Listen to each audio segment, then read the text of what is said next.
এর চাইতে চমৎকার শুরু আর কি হতে পারে। লা লিগা থেকে শুরু করে চ্যাম্পিয়ন্স লিগ সবখানেই রীতিমতো উঠছে রিয়াল মাদ্রিদ। টানা ৬ ম্যাচে জয় তুলে নিয়ে পয়েন্ট টেবিলের শীর্ষে থাকা রিয়ালের সঙ্গে হয়তো ঠিক এই মুহূর্তে তুলনা করা ঠিক হবে না অ্যাথলেটিকোর। তবে দু দলের মাঝে স্পষ্ট পার্থক্য থাকার পরও শুধুমাত্র ডার্বি বলেই এই ম্যাচের এত গুরুত্ব।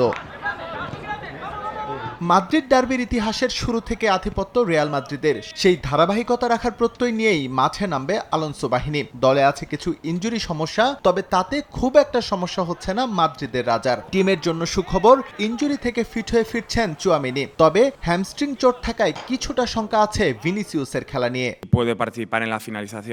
ডার্বি ম্যাচ সবসময় বিশেষ, এর উত্তাপ আপনি ম্যাচের বেশ আগ থেকেই টের পাবেন। এজন্য শহরের পরিবেশই বদলে যায়, এজন্য আমাদের আলাদা চাপ কাজ করে। আমরা সবসময় চাই ভালো কিছু করতে, বিশেষ করে ডার্বি ম্যাচগুলোতে। ডেন্টিস্টের পরামর্শ নাও নতুন কোলগেট অ্যাক্টিভ সল্ট।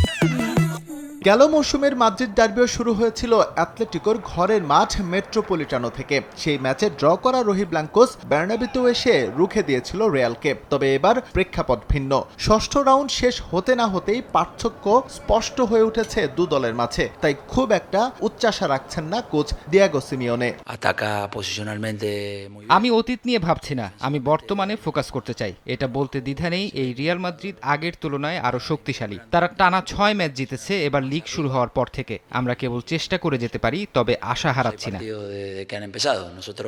ছন্দহীন খেলার মধ্যে থাকা অ্যাথলেটিকোর ফুটবলাররা আশার আলো দেখিয়েছে রায়ো ভায়োকানোর বিপক্ষে গেল ম্যাচে, যা কিছুটা হলেও স্বপ্নবাজ করেছে সমর্থকদের, বিশেষ করে হুলিয়ান আলভারেজের দুর্দান্ত ফর্ম। তবে দলে কিছু ছোটখাটো ইনজুরি ঠিকই ভাবাচ্ছে টিম ম্যানেজমেন্টকে। এস এম ইকবাল, সময় সংবাদ।